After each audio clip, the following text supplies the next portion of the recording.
En el modelo de Fitts-Hugh-Nagumo, que también lo llamaremos FHN, haremos ciertas referencias al trabajo de López Martínez. El título es Diseño de sistemas no lineales y el capítulo es Linealización por realimentación. La linealización por realimentación o entrada-estado es un método de diseño de sistemas de control no lineales que ha experimentado gran auge y aceptación en los últimos años. La idea principal es la de transformar, de forma parcial o total, la dinámica no lineal del sistema a controlar en una dinámica lineal. El hecho de obtener una dinámica resultante lineal permite aplicar técnicas lineales para obtener del sistema un bucle cerrado deseado. El sistema de ecuaciones diferenciales que representan el modelo FHN es el siguiente, en donde I representa la corriente externa aplicada a la célula nerviosa y como constantes tenemos G, B y A. W es una variable de recuperación del sistema sin significado biofísico específico y V es el voltaje.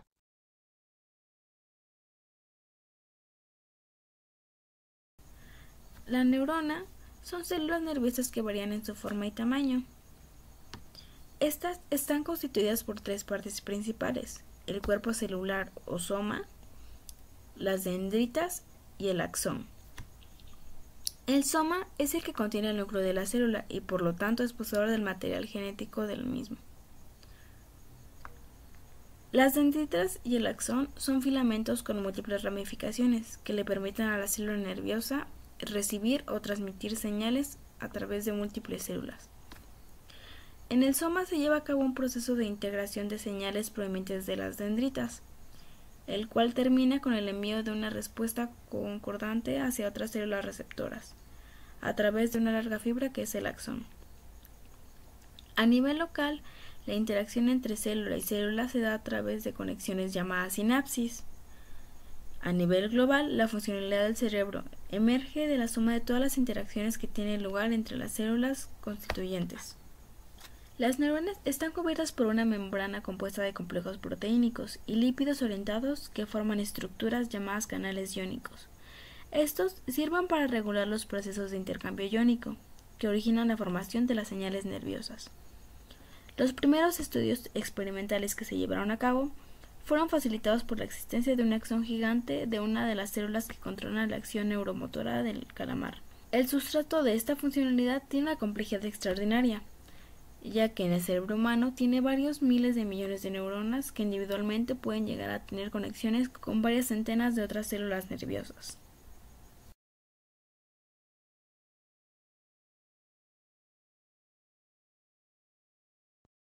El axón gigante de calamar.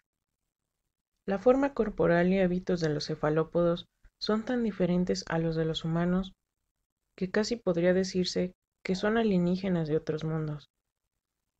Así que quizás no es sorprendente que le haya tomado tanto tiempo a los científicos descubrir que hay similitudes fundamentales entre los sistemas nerviosos de los cefalópodos y vertebrados. Aún así, fue el descubrimiento de una útil diferencia en su sistema nervioso lo que permitió a los científicos realizar investigaciones para aumentar la comprensión de los mecanismos que controlan nuestro propio sistema nervioso.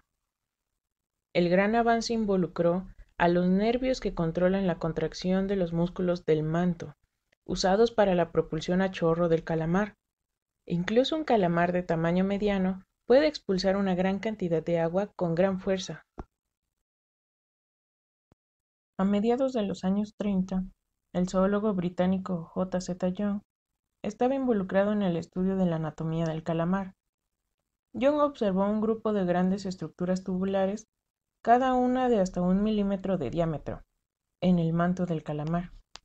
Ya que las estructuras nunca estaban llenas de sangre, no podían ser vasos sanguíneos. Debido a su similitud con las fibras nerviosas que las rodeaban, Young pensó que eran neuronas individuales, axones gigantes que transmitían impulsos nerviosos desde una concentración de tejido nervioso, llamado ganglio estrellado, hasta los músculos del manto. Usando electrodos, estimuló las fibras nerviosas que los rodeaban y descubrió que solo podía producir contracciones musculares grandes en el manto, cuando las grandes estructuras tubulares estaban intactas. Por lo tanto, estos eran en realidad axones gigantes. Los científicos rápidamente apreciaron la importancia de los descubrimientos de Young, porque finalmente existía un axón lo suficientemente largo y grueso para poder ser estudiado con las técnicas disponibles, y que además podía sobrevivir por varias horas después de ser separado del núcleo. El contenido intracelular del axón gigante podía ser removido y analizado, llevando a descubrir que los iones de sodio están más concentrados fuera de la célula nerviosa y los iones de potasio más concentrados en el interior. Rellenando el axón vacío con soluciones de composición química conocida, los experimentadores fueron capaces de revelar con precisión el mecanismo de transporte de iones a través de la membrana.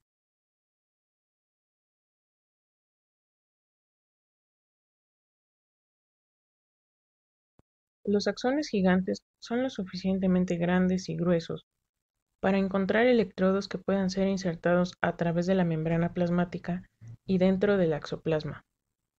En estas técnicas iniciales, un tubo de vidrio delgado era primero insertado dentro del axón y asegurado con hilo. Luego el tubo era utilizado para introducir un delgado electrodo para poder medir el voltaje del interior y el exterior. Pero la información del impulso nervioso era demasiado rápida para un estudio detallado con cualquiera de los instrumentos electrónicos de finales de los años 30.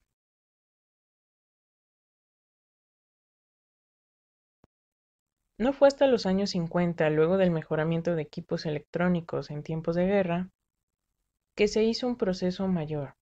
Los científicos encontraron que el impulso nervioso era transmitido como una onda característica de potencial eléctrico y que este potencial de acción, todo o nada, era generado principalmente por movimientos transitorios de iones de sodio y potasio que atravesaban la membrana celular.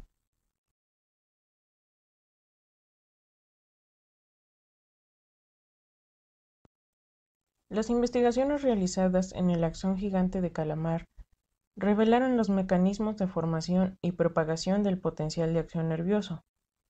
Este conocimiento llevó directamente a la elaboración de drogas que bloquean la formación del potencial de acción y que por lo tanto actúan como anestésicos locales, ahora usados rutinariamente como analgésicos o por dentistas para cirugías menores.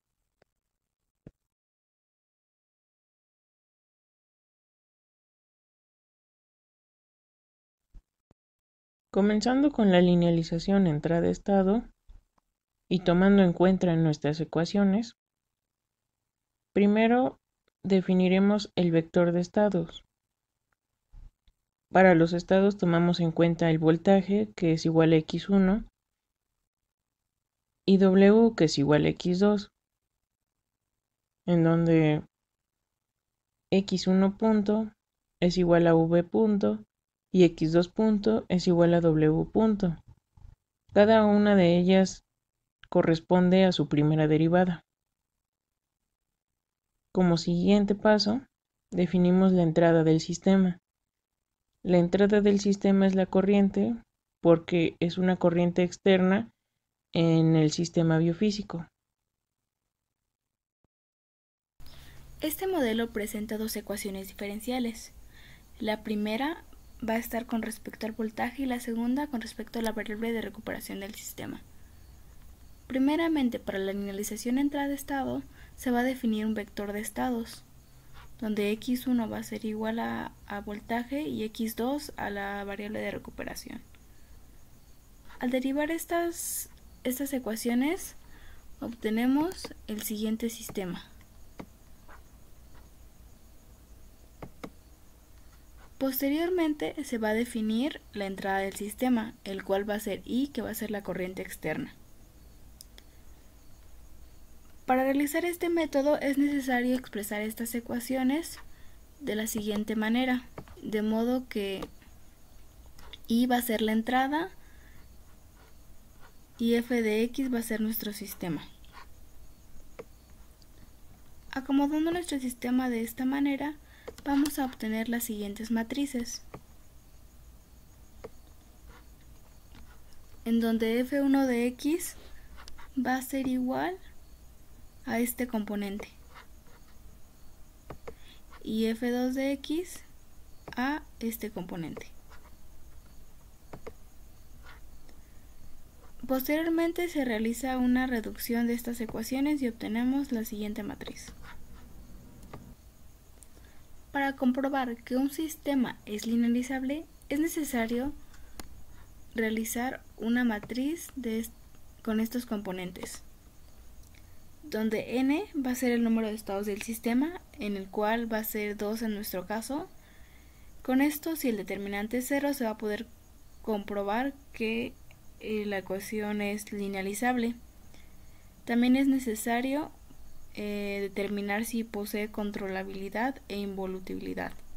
En la matriz definida anteriormente ya tenemos el componente G, el cual es la matriz de 1 y 0. Como siguiente paso es determinar A de fg, el cual es igual a la derivada parcial de g con respecto de x por la función, menos la derivada parcial de f con respecto de x por g. El primer componente de esta matriz nos va a dar ceros debido a que las derivadas parciales de g con respecto de x es 0. Posteriormente, para la derivada parcial de la función con respecto de x por g, nos va a dar la siguiente matriz.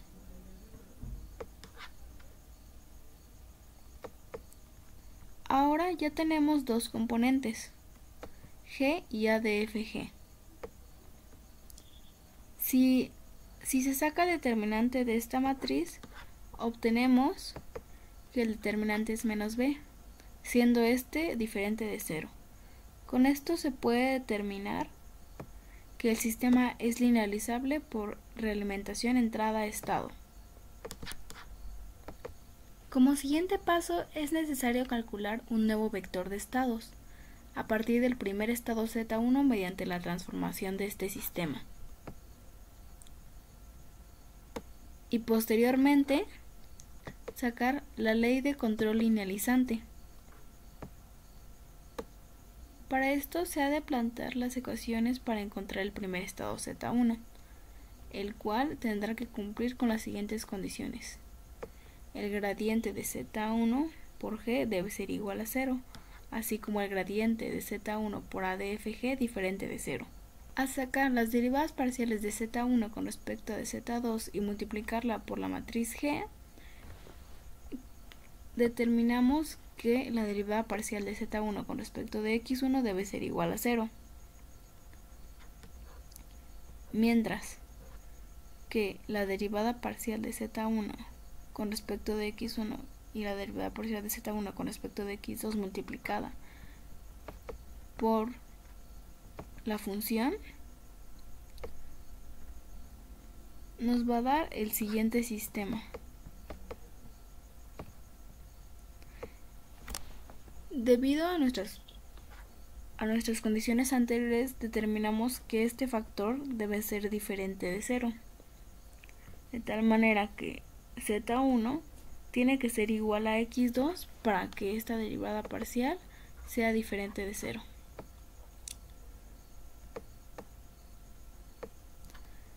Tras determinar que nuestra Z1 es igual a X2, vamos a sacar los demás componentes de la matriz de transformación.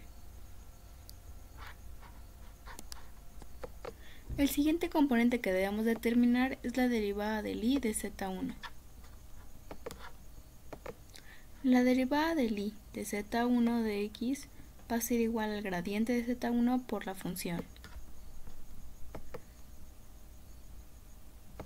Al sacar las derivadas parciales de Z1 con respecto de X1 y de X2, determinamos que z1 con respecto de x1 es 0 y z1 con respecto de x2 es 1.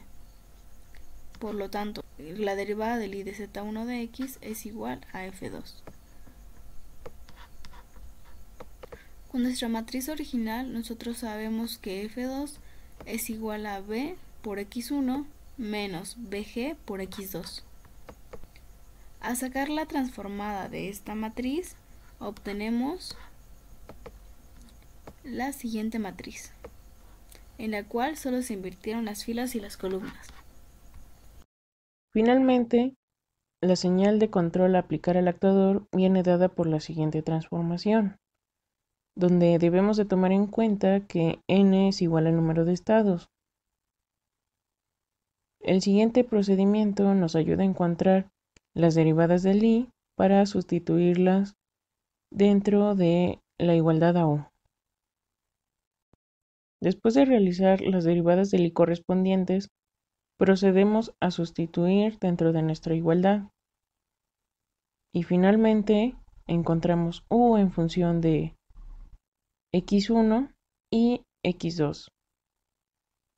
Y esto va directamente a nuestro programa.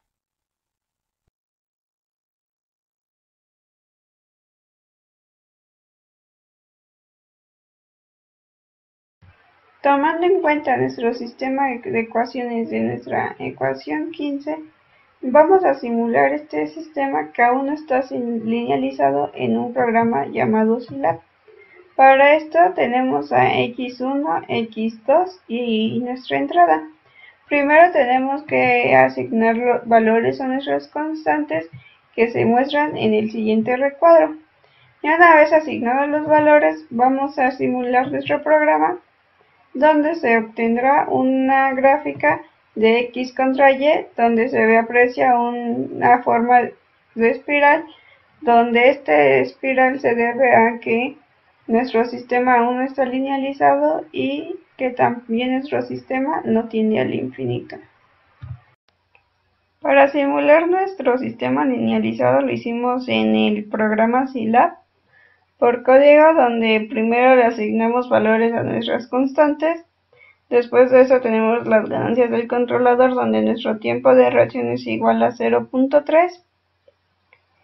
Y después de esto tenemos que nuestra variable de recuperación tiene que llegar a 0.1 y nuestras condiciones iniciales serían que x1 es igual a 0.5 y x2 es igual a menos 0.09. Tenemos a nuestra f1, donde ya que lo calculamos anteriormente, nuestra f2, g1 y g2, y así como también las derivadas del i y nuestro controlador, donde agregamos u, que ya calculamos que es nuestra entrada linealizante. Ya proseguimos con la simulación, donde vamos a esperar a que salgan nuestras gráficas.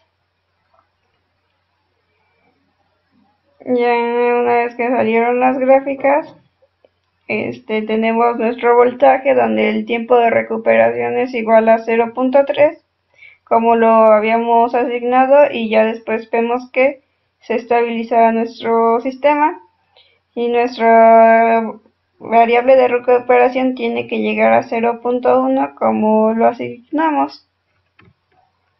Ahora mostraremos las aplicaciones y la importancia de los modelos neuronales y por ende de nuestro trabajo. Las fuentes utilizadas son las siguientes y actualmente son canales en la plataforma de YouTube. ¿Qué es la enfermedad de Parkinson? Es una enfermedad crónica y degenerativa del sistema nervioso que se caracteriza por falta de coordinación y rigidez muscular y temblores. Se mostrarán a continuación dos videos.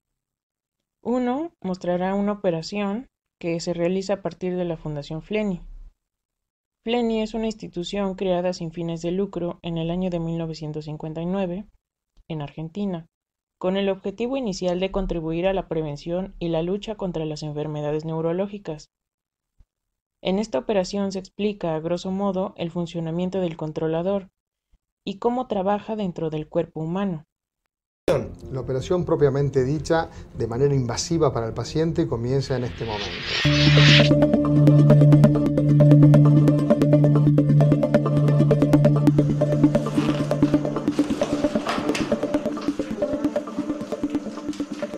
El paciente se coloca en la mesa quirúrgica, por primera vez recibe una muy leve anestesia que va a durar solo muy pocos minutos, solamente el tiempo que dure la confección del orificio en el cráneo, ya que el resto de la cirugía va a ser con el paciente despierto. Porque así como las coordenadas las tenemos por imágenes, la coordenada final de dónde se va a implantar el electrodo de estimulación va a lograrse de acuerdo a la lectura de las diferentes señales eléctricas que las neuronas descarguen. Y para que las neuronas descarguen con su característica habitual, el paciente tiene que estar despierto.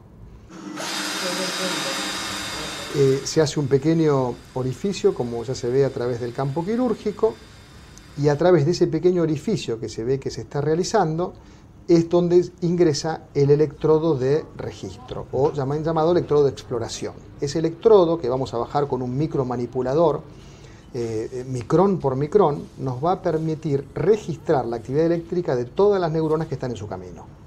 Y como todas las neuronas, como decía recién, están activas, y como todas las neuronas son diferentes y todas descargan de diferente manera, a nosotros, los electrofisiólogos, nos permite identificar dónde estamos de acuerdo a la descarga de las neuronas. Entonces, la bajada con el electrodo nos va dando idea cuando estamos en la porción del núcleo subtalámico. Y cuando llegan con el electrodo o con otro método invasivo y van tocando estas neuronas o esta autopista que usted decía, ¿hay algo? ¿Surge algo? ¿Pasa algo? No, porque el electrodo es tan pequeño. La punta del electrodo es mucho más delgada que un cabello. Entonces no hay ningún inconveniente. Lo que sí surge, actividad eléctrica diferente que nos va guiando hasta ese punto. Por ejemplo, ¿qué sienten? ¿Qué ven? Vemos descargas neuronales. Nosotros lo vemos en una manera muy binaria. Lo que vemos son ondas y silencios. Y el ruido, que es muy importante. Es como si fuera el ruido de una fritura. Pero ustedes entienden y lo pueden leer. Lo podemos leer. Lo podemos leer. Y se mueven de acuerdo a diferente. Y nos movemos de acuerdo a eso. Con un micromotor que nos permite movernos micrones hacia abajo o micrones hacia arriba. Entonces, quien está aquí al lado del marco nos va diciendo las coordenadas en las cuales está colocado el electrodo en este momento. Quien está sentado frente al monitor nos va diciendo la impedancia o la actividad eléctrica. Quien está frente a la computadora está interpretando la descarga neuronal, y una cuarta persona hace el mapa reuniendo la información de todos los profesionales. Un poco más adentro y un poco más adelante. Ponemos un corte para ver más adelante. ¿Y corte más adelante? ¿El paciente siente algo? Todo. El paciente en este momento está totalmente lúcido. ¿Y esta mano la puede abrir y cerrar? A ver la otra. Muy bien. Está despierto y es muy importante que colabore con nosotros. ¿Siente ruidos? Siente todo lo que nosotros hacemos. Lo que hablamos, lo que decimos, siente los ruidos. Todo esto se le explica al paciente. ¿Dolor no? Cero. El paciente no tiene dolor, pero usted imagínese que una persona se encuentra con este marco en la cabeza, acostado, y todo un montón de personas discutiendo. Esto lleva a que nos pasemos un tiempo muy importante con el enfermo antes de la cirugía, explicándole de qué se trata, qué es lo que va a escuchar y la normalidad de todas estas discusiones y situaciones que surgen dentro del quirófano. ¿Todo bien? ¿No siente nada? Levante este brazo, a ver. Ay, después tengo que conectar el cable cuando pueda. Abre y cierra la mano, a ver. ¿Y le hacen preguntas al paciente durante la operación? Claro. ¿Tiene que leer algo? ¿Tiene que...? A veces le pedimos que lea, le pedimos que hable, le pedimos que mueva determinada parte del cuerpo, ya sea activamente o pasivamente. Y como muchas veces en aquellos lugares donde tenemos dudas, este pequeño microelectrodo puede transmitir electricidad y le damos ciertos impulsos eléctricos, le preguntamos al paciente cuál ha sido el síntoma que él tuvo con ese impulso eléctrico. Claro. Eso es otra guía más. O sea que en última instancia, el lugar donde vamos a colocar el electrodo depende del mapa que hicimos al principio, de la actividad que registramos en las neuronas y de la respuesta que tiene a estos pequeños impulsos de estimulación.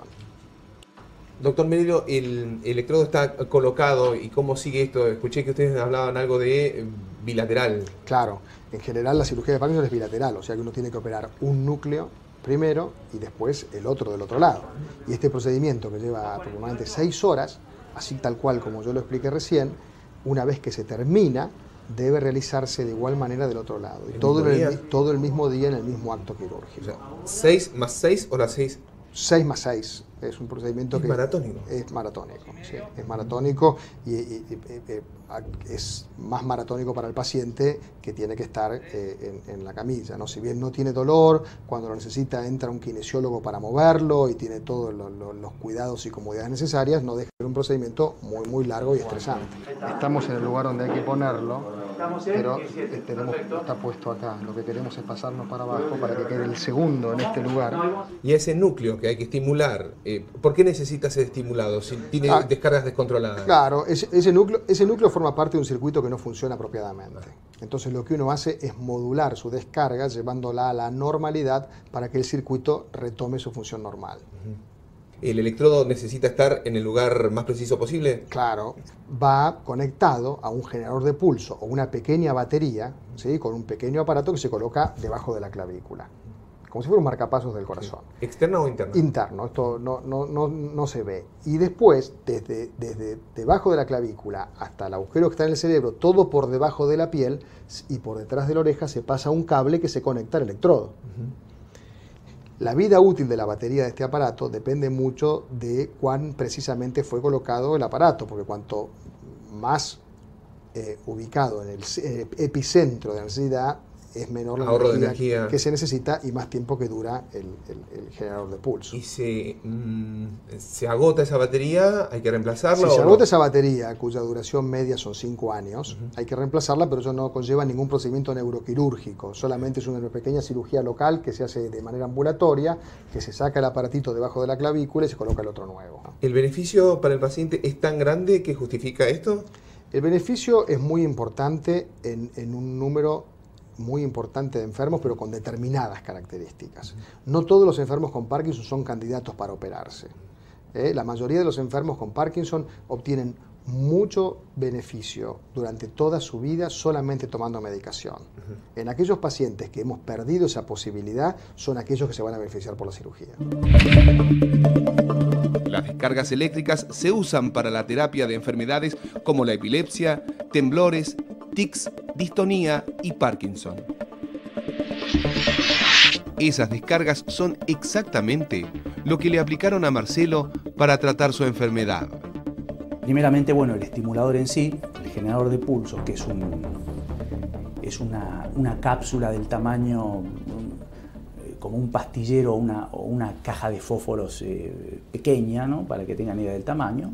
Encerrado en una cápsula de titanio sellada, un dispositivo de muy alta tecnología mecánica, y dentro lleva en su gran volumen una batería de alta tecnología, alta duración, específicamente diseñada para usos médicos, y una mini computadora y un software específicamente diseñado que permite, digamos, entregar con la energía que entrega la batería y con el procesamiento de la computadora los pulsos necesarios para neuromodular. Estos generadores de pulso son muy similares a los marcapasos cardíacos y tienen, básicamente, 3 elementos bien diferenciados. Tenemos el electrodo, que es el que entrega la energía dentro del cerebro, y después un tercer elemento, no menos importante, de interconexión entre ese electrodo y entre ese generador de pulso. Y la preocupación, bueno, al tener un implante es una preocupación mínima. Lo único, bueno, por supuesto, el dispositivo en general tiene una batería que tiene una vida útil, ¿no? Nosotros nos encargamos de programar los parámetros para maximizar, para optimizar la vida útil de esa batería. Esa programación se realiza a través de un instrumental que manejan neurólogos e ingenieros y que a través de la piel, por un proceso que se denomina telemetría, unas especies de comunicación con antenas, se transmite la información y se programa el dispositivo para que envíe la secuencia más apropiada, o sea, los pulsos de la forma más apropiada para obtener la respuesta que se desea.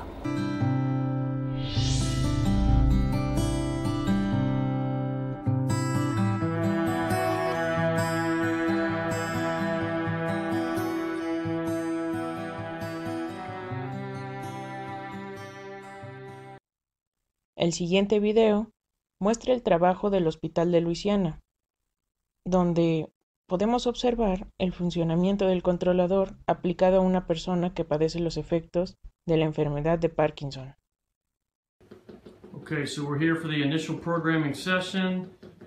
You got both sides of the brain put in, bilateral stimulators, and we're here for the initial programming session. This is what it looks like without the medicine and the stimulator. And now we're just going to turn it on.